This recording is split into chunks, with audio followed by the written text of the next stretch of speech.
था, आप सब जानते ही होंगे मुझे। तो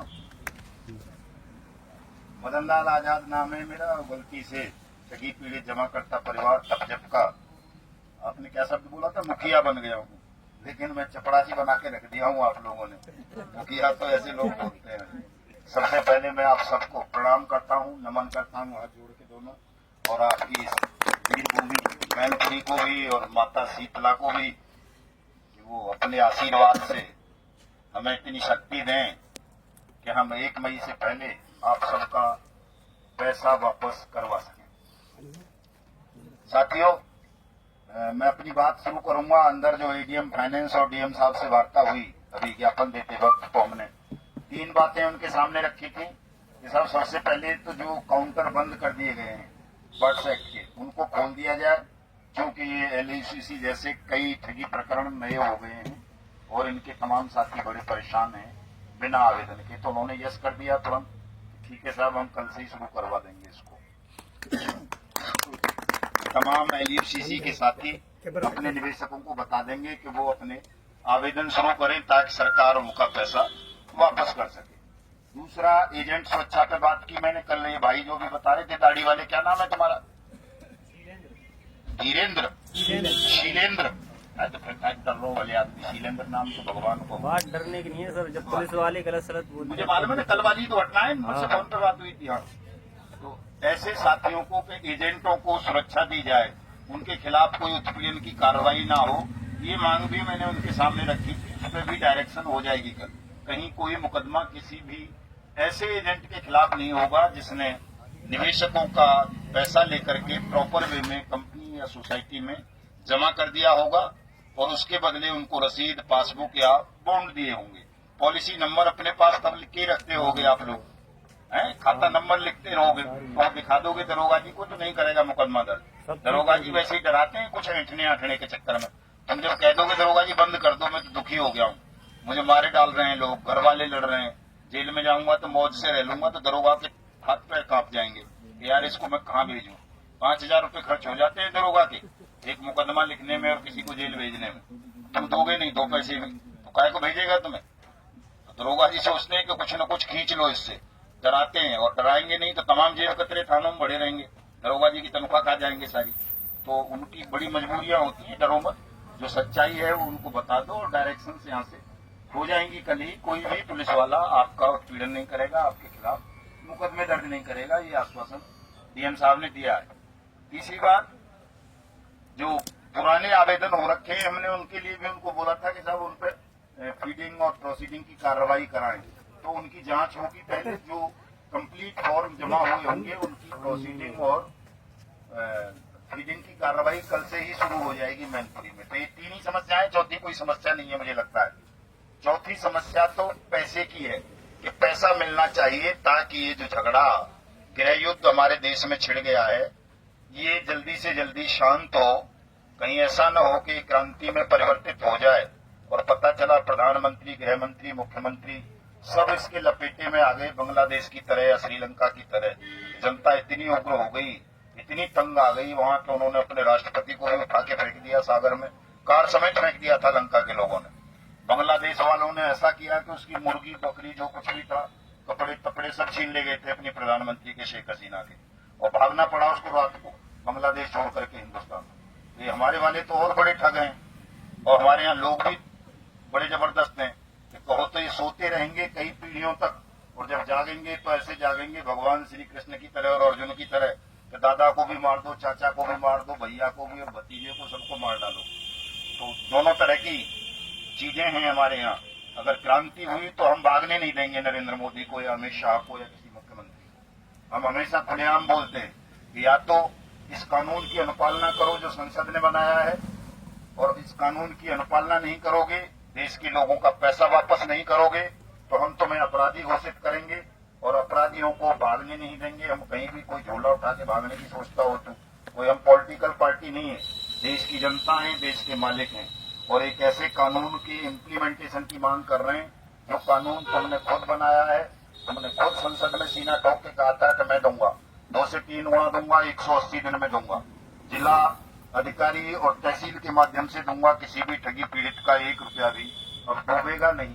ये बहुत ऊंची आवाज में उसने बोला था, नरेंद्र मोदी ने स्वयं संसद के अंदर खड़े होकर के, और बड़े सीना ठोक के भी बोला था कि मैंने 3 लाख कंपनी बंद कर दी। तो साथियों, जब उसने वो बोला है, उसकी तमाम वीडियोज है, रिकॉर्डिंग है। कानून का कोई पालन ना करे, आप ना करो, हेलमेट ना लगाओ तो चालान हो जाता है, पुलिस गाड़ी जब्त कर लेती है, लाइसेंस ना हो तो जब्त कर लेती है। किसी और कानून का उल्लंघन करके देख लो, किसी सरकारी दफ्तर में बैठ के बीड़ी पी के देख लो, 200 रुपए का चालान हो जाएगा। तो जब अन्य कानूनों पर, उनके उल्लंघन पर दंड का प्रावधान है, उन कानूनों का उल्लंघन करने वालों को दंडित किया जाता है देश में, तो ये अनियमित जमा योजनाएं पाबंदी अधिनियम 2019 भी हमारी संसद ने बनाया है, राष्ट्रपति ने उस पर साइन किए हैं, तमाम चीफ मिनिस्टर्स ने, चीफ सेक्रेटरीज ने अपनी रिकमेंडेशन दी है कि हम इस कानून की अनुपालना कराएंगे, सबका पैसा वापस करेंगे। और यदि आज 6 साल 2 महीने हो गए उस कानून को बने हुए, 6 साल 2 महीने में उस कानून की अनुपालना शासन प्रशासन की कुर्सियों पर बैठे हुए लोग नहीं कर रहे हैं, तो ये सीधी सीधी बात है कि वो सब क्रिमिनल हैं, अपराधी हैं, देशद्रोही हैं, गद्दार हैं, लापरवाह हैं, और ऐसे किसी भी व्यक्ति को न्याय की, शासन की, प्रशासन की कुर्सी पर बैठने का कोई अधिकार नहीं है। अगर वो बैठे हैं तो केवल और केवल इसलिए बैठे हैं कि हमारे देश के ठगी पीड़ित और तमाम जनसाधारण लापरवाह है, आलसी है, इसे अपने अधिकारों का ज्ञान नहीं है। अगर इन्हें अपने अधिकारों का ज्ञान हो जाए तो या तो 30 अप्रैल तक यही मोदी सरकार होगी, ये बाबा का क्या नाम है हमारे वाले मुख्यमंत्री का, इसका योगी आदित्यनाथ होगा, इन्हीं की सरकार होंगी, और ये भाई साहब 1 घंटे में आपका सबका भुगतान कर देंगे, और 2 से 3 गुना नहीं 10 गुना कर देंगे। हाथ जोड़ेंगे, पैर पकड़ेंगे, माफी मांगेंगे आपसे कि भाई गलती हो गई, माफ कर दो। ये लोग पैसा भी भिजवा रहे हैं, डिजिटल इंडिया है, कोई कागज फागज कुछ नहीं मांगेगा किसी से, लेकिन उसके लिए आप सबको जागना होगा, एकजुट होना पड़ेगा, सबको अपनी पीड़ा को सामूहिक स्वर देना होगा। ये नहीं करना होगा कि बीच में रोक के भाई को बहुत डर लग गया दरोगा जी को देख के, बीच में सारा भाषण रुकवा दिया और अपनी समस्या बताने लगे। ये नहीं देखा कि कई लोगों की कार भी छीनी होंगी, कई लोगों की भैंसें छिन गई होंगी, रेणुपाल जैसियों के खेत छिन गए होंगे। उसे अपनी बाइक की चिंता है, बस को मेरी बाइक मिल जाए किसी तरह से। भाई साहब को पता नहीं वो भी क्या कुछ करे। तो इस पीड़ा को रोको, ये आपकी अकेले की पीड़ा नहीं है। ऐसे ऐसे लोग हैं कि जिनकी औरतें तक छीन ली हैं, सामान की तो बात छोड़ो, खेत की और उसकी कईयों की बहन बेटियों तक को छीन लिया है एजेंट्स की कोई, और 5 लाख से ज्यादा एजेंट्स सुसाइड कर चुके हैं, मर चुके हैं। 1250 तो सैनिक मर गए ठगी प्रकरणों का शिकार हो जाने के बाद, और करोड़ों ऐसी स्थिति में हैं। एलयूसीसी वालों का तो चूंकि ये अभी हुआ है प्रकरण, तो आप उतनी बुरी स्थिति में भी नहीं हो, लेकिन चूंकि घाव ताजा है तो छोटा सा, तो आपको दर्द ज्यादा हो रहा है। लेकिन आप पीएसीएल, सहारा, रोजवैली, पिनकोन, साईं प्रसाद, समृद्धा जीवन, आदर्श के लोगों को देखोगे, उनके पीड़ितों को, तो करोड़ों लोग ऐसे हैं जो न जीवित हैं न मुर्दा हैं, उनकी हालात अर्धविचलित जैसी हो गई है, जैसे पागल हो जाता है ना, वैसे हो गए हैं वो सब। क्यों हो गए? समस्या कहां पैदा हुई? क्योंकि 2019 से पहले तो कोई कानून ही नहीं था भुगतान का, केवल लोग भगवान भरोसे थे कि भाई ठीक है, सुप्रीम कोर्ट ने कह दिया, हाई कोर्ट ने कह दिया, दे दिया तो दे दिया, नहीं दिया तो कोई बात नहीं।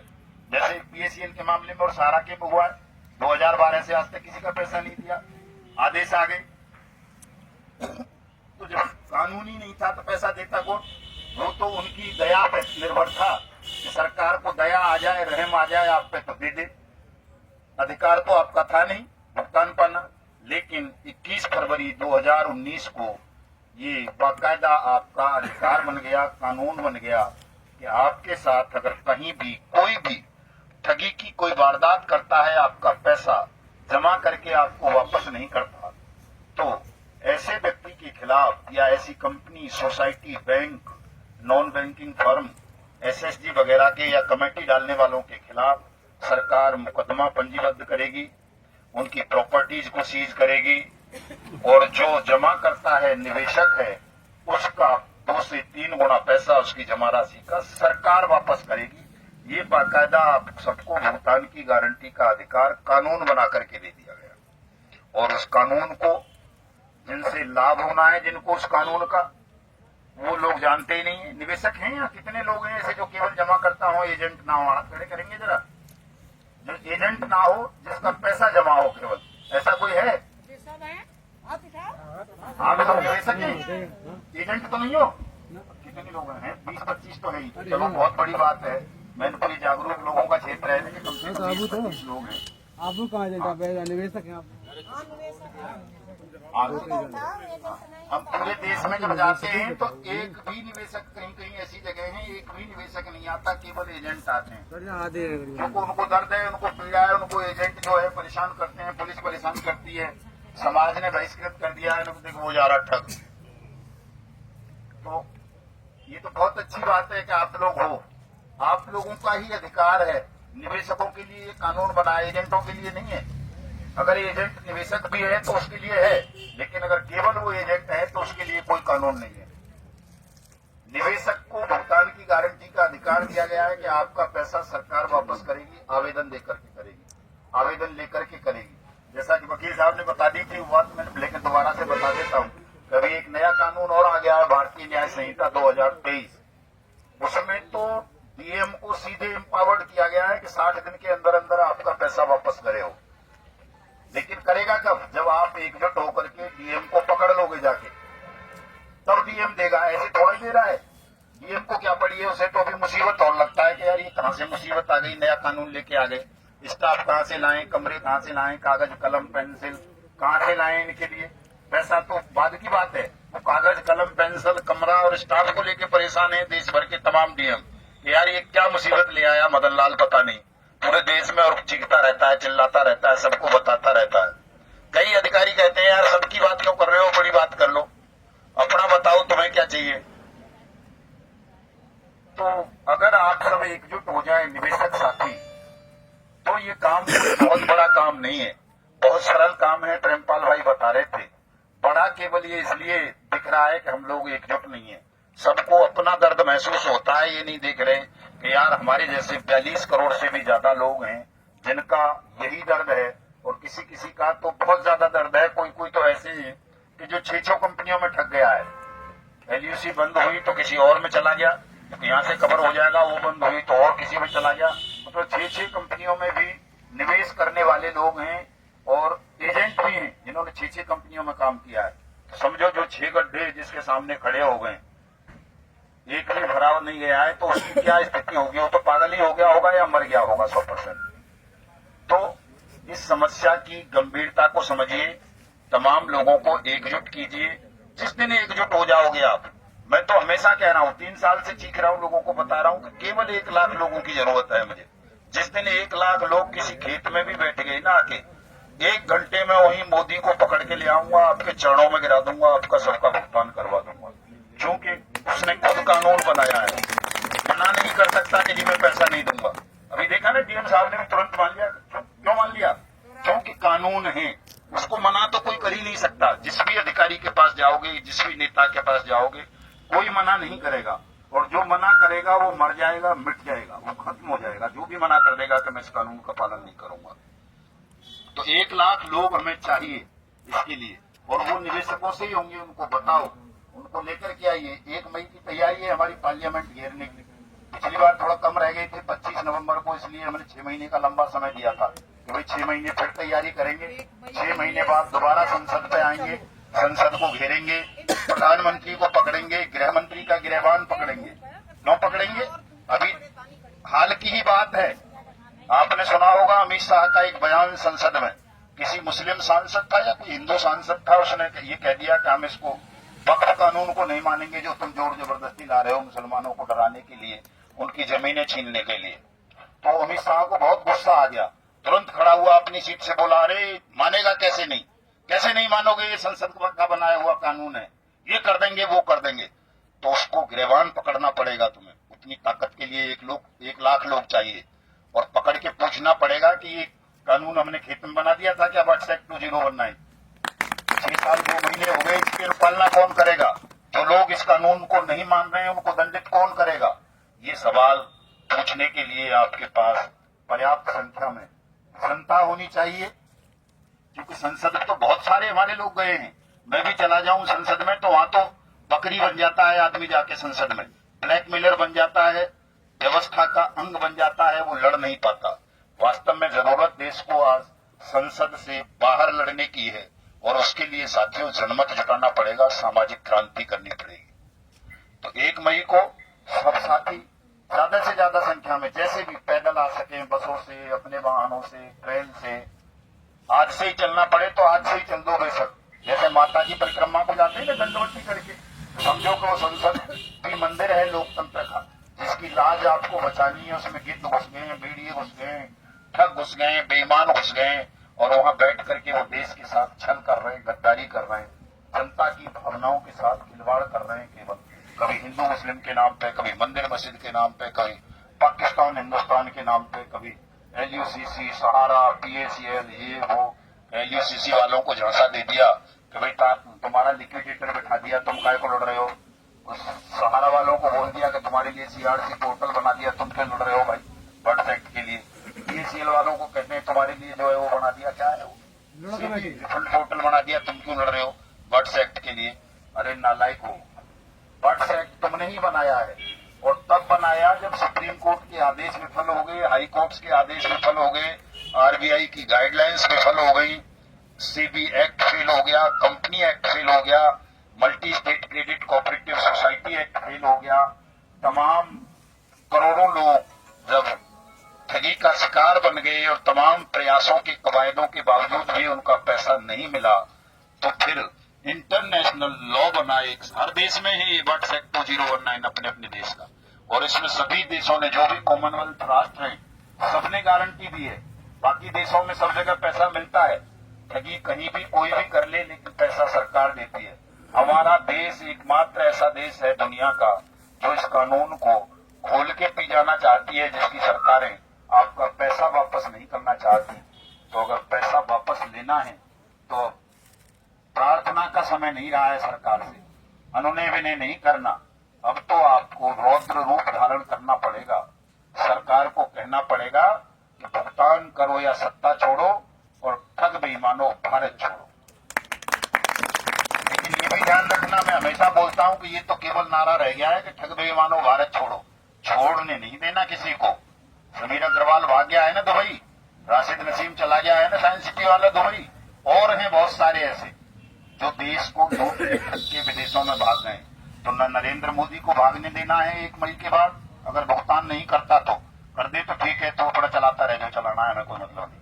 अगर पैसा वापस नहीं करेगा कानून बन जाने के बाद भी, तो न किसी नरेंद्र मोदी को भागने देंगे, न किसी राहुल गांधी को, न अमित शाह को, न अखिलेश को, न माया को, न किसी ममता को। सबको पकड़ के रखेंगे, जेलों में ठूसेंगे, क्योंकि कानून की कुर्सी पर बैठकर तुम सब कानून का उल्लंघन कर रहे हो, संसद का अपमान कर रहे हो। बर्ड्स एक्ट पर न सत्ता पक्ष का कोई आदमी बोलता है, न विपक्ष का कोई आदमी बोलता है, सबके होठ सिल जाते हैं जैसे ही बर्ड्स एक्ट 2019 का नाम आता है।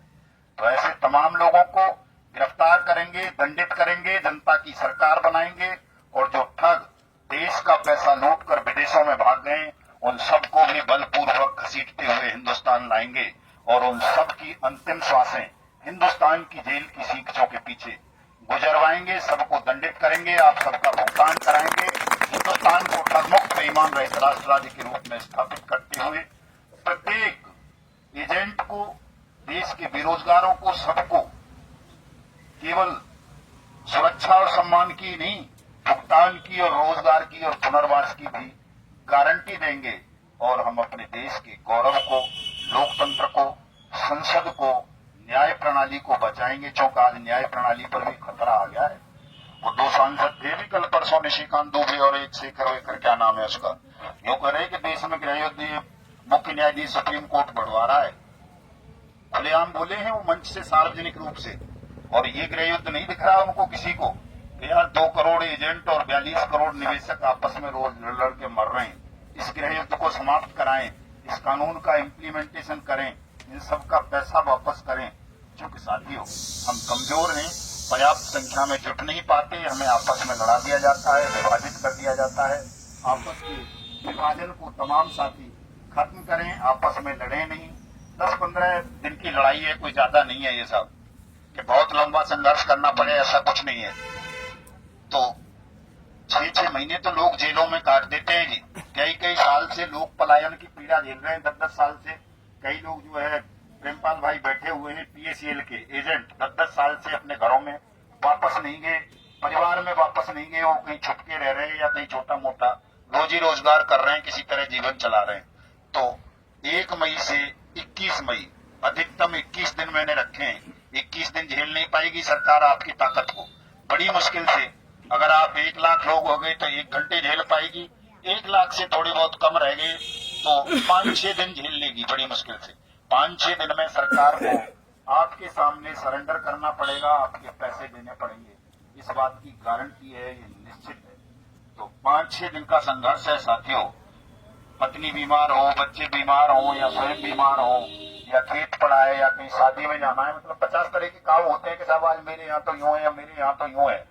तो इसे देशभक्ति का महायज्ञ समझ के, जैसे होता है ना कि रोजे रखने ही है साहब, अगर मुसलमान है तो गरीब से गरीब भी रखेगा, टूटा फटा भी रख लेगा, क्योंकि यार रोजों से क्या मिलेगा, वो क्या बोलते हैं सब कोई मुस्लिम है, शबाब बरकत क्या क्या बोलते हैं उसको, साहिब भाई बैठे तो थे ना, क्योंकि ये मिलेगा ये मिलेगा। ऐसे ही हमारे वो नवरात्रे आते हैं साहब, तो बूढ़े टेढ़े बीमार सब लोग ना, मैं तो मैया के नवरात्रे रखूंगी, मैया की कृपा रह जाएगी।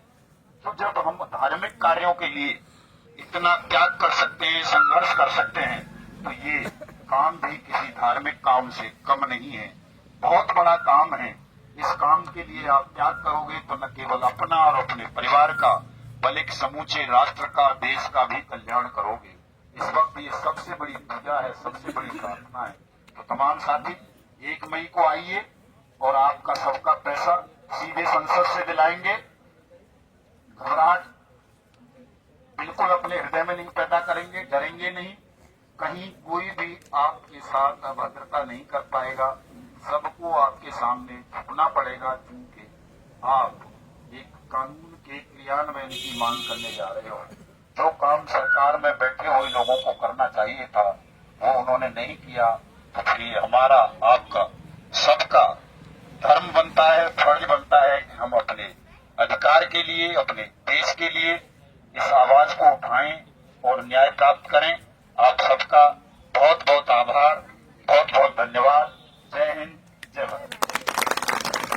जिलाध्यक्ष महोदय कहाँ है हमारे यूपी वाले? मोहल्ला जी आ जाओ, एक माला डाल देता हूँ साहब। मैं मैनपुरी पहली बार आया हूँ, अपने जिला अध्यक्ष की हौसला अफजाई स्वागत सत्कार के लिए। और मोहल्ला जी जिले की टीम बना लो।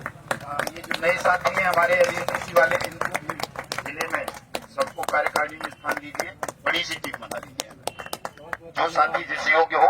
और मैं तो कहता हूँ हमेशा कि 50% महिलाओं को रखा करें, लेकिन 50% नहीं है तो कोई 2-4 सही मिल जाए, बढ़िया सी बोलने वाली, लड़ने वाली, उनको आगे रखा कीजिए, उनको भी टीम में स्थान दें। ठीक है सर।